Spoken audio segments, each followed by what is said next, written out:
Bismillahirrahmanirrahim. In the name of Allah, the most merciful and most gracious.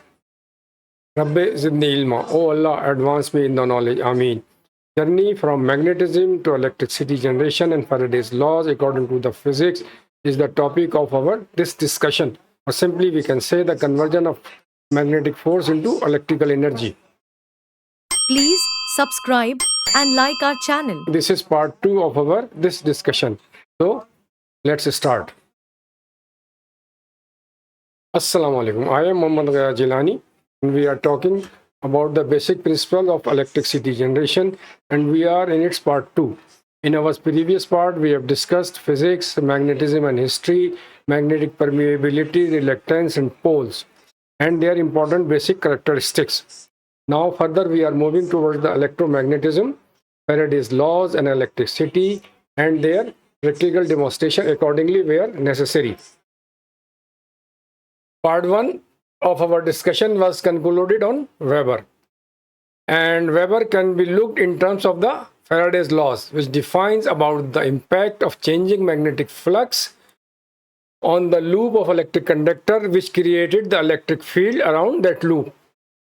And if we look the animation which we discussed in our previous part of the Weber, then this changing magnetic field or flux created the electric field of 1 volt around this loop in 1 second. So this phenomena in total can be described as electromagnetic induction process.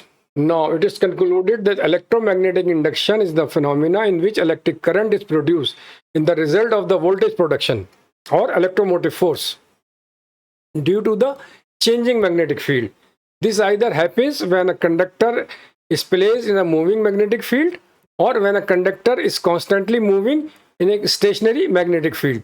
In our previous animation, we saw the magnetic field was moving. Now, in this animation, conductor is moving.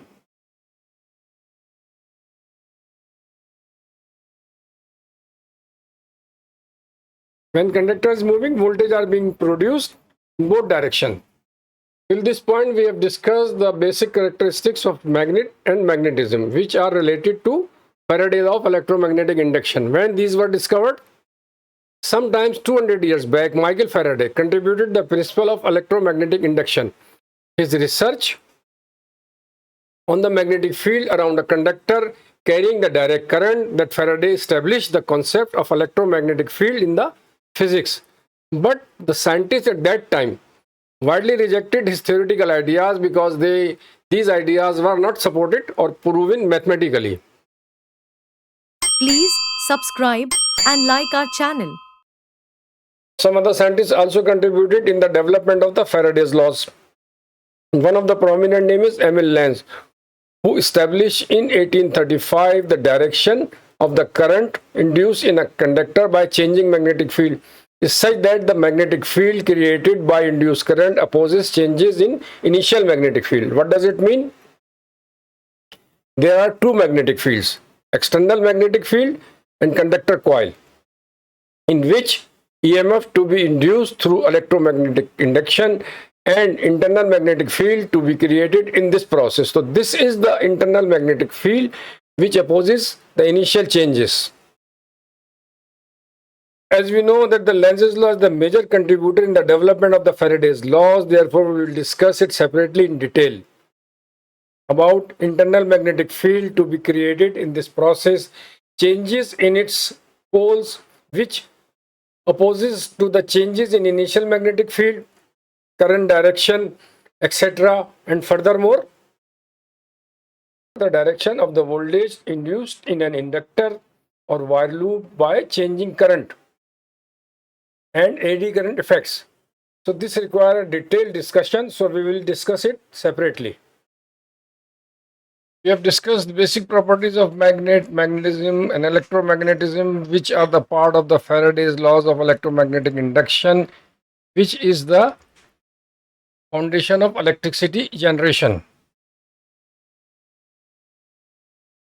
Faraday's first law of electromagnetic induction, what is that? As we know that Faraday has introduced the electromagnetic field in the physics. Therefore, Faraday's first law of electromagnetic induction tells that whenever a conductor is placed in a varying magnetic field, an electromotive force is induced, as we saw through animation. And then, if the conductor circuit is closed, a current is induced in it or start to flow, which is called induced current. And this was the beginning or start of the electricity generation. Please subscribe and like our channel for more information. Considering Faraday's first law of electromagnetic inductions, there are few ways to changing the magnetic field intensity in a conductor loop. So this is the magnet and conductor loop made for the practical demo. We use it for this explanation. What are the ways? Moving the magnet towards or away from the coil.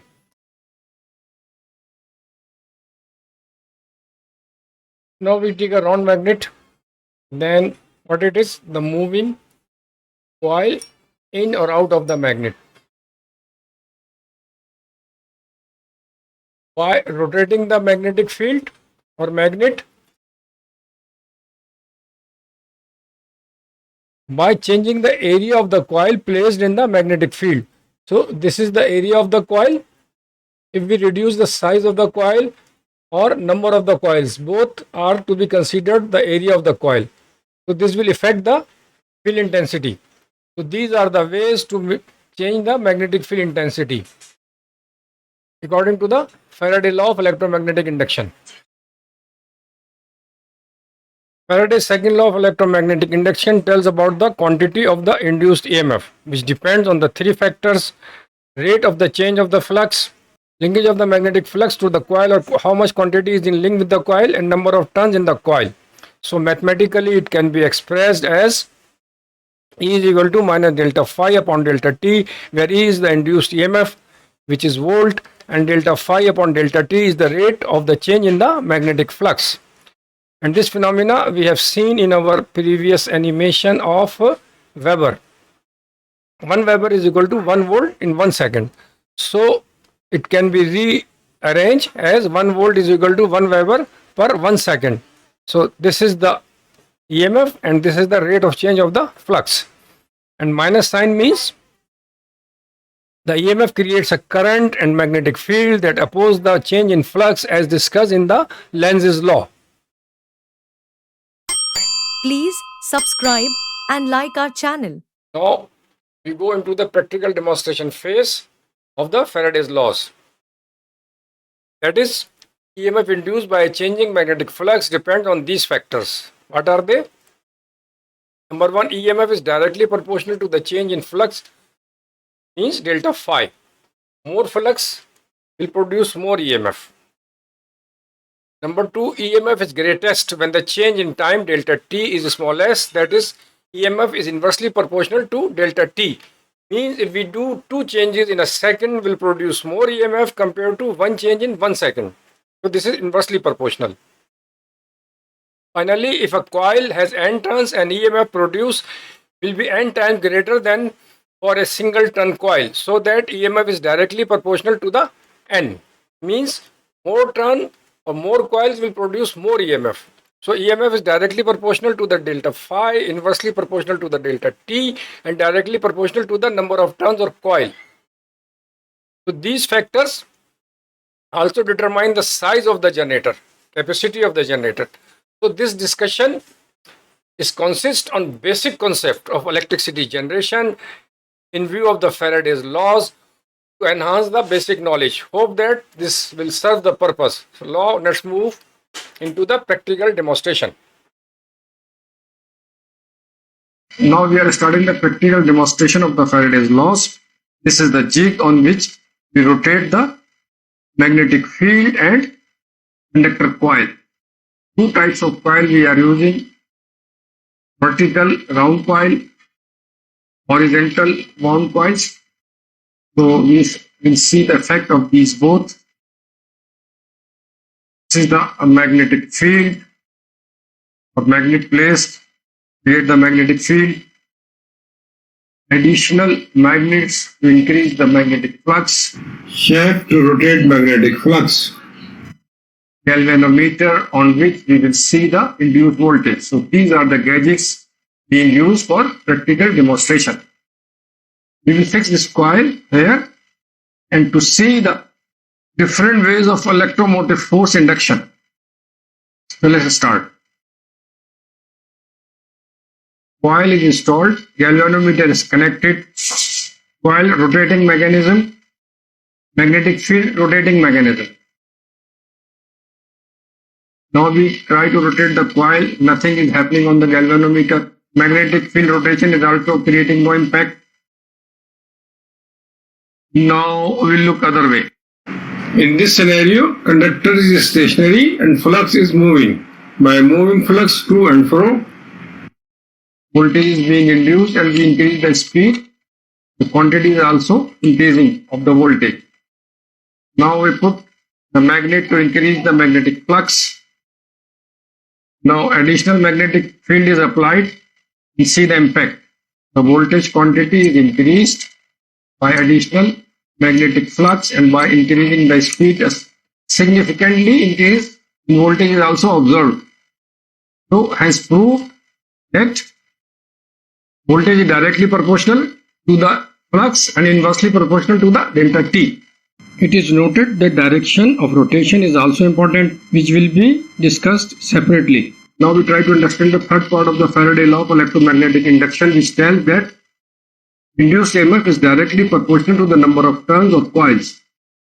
This coil consists on 3 windings which are connected in series to change number of turns. Total output can be collected from here, and output in between can be collected from this from the common terminal or any two of it. So this will be the less number of turns and this will be the maximum number of turns. So let's check it. In this scenario, flux is stationary and conductor is moving. Now the coil is being changed and connected with lesser number of turns, and remove the coil. Galvanometer is showing less induced EMF due to less flux linkage in conductor coil. Now we change the connection. The connection are being changed. Now galvanometer is connected to maximum or more turns of conductor coil. Flux linkage is more. Induced EMF is also more than previous one, proving third scenario of Faraday law of electromagnetic induction, that EMF induced is directly proportional to number of turns of conductor coil or more flux linkage.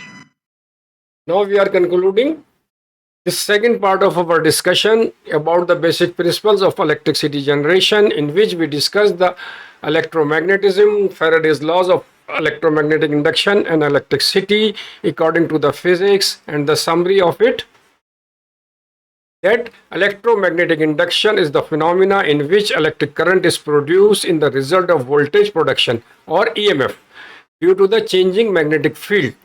And the scenario is that either conductor is rotating, field is stationary, or field is rotating and conductor is stationary. And all these scenarios we have demonstrated in our practical application, which we have seen. Further summary of it, that EMF is directly proportional to the rate of change of the flux, either in the quantity or in terms of the time.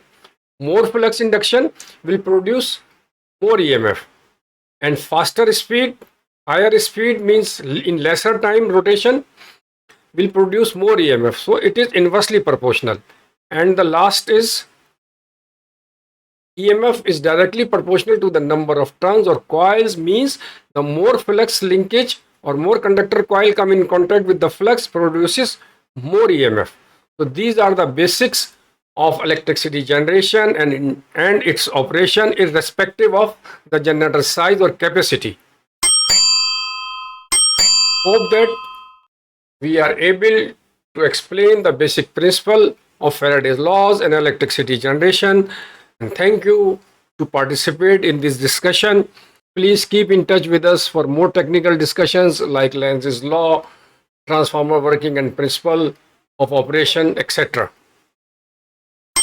Please subscribe and like our channel for more information. Smart Pakistan Facility Solutions is the source of information and knowledge. Our other social media platforms are website, email, Facebook, and LinkedIn page.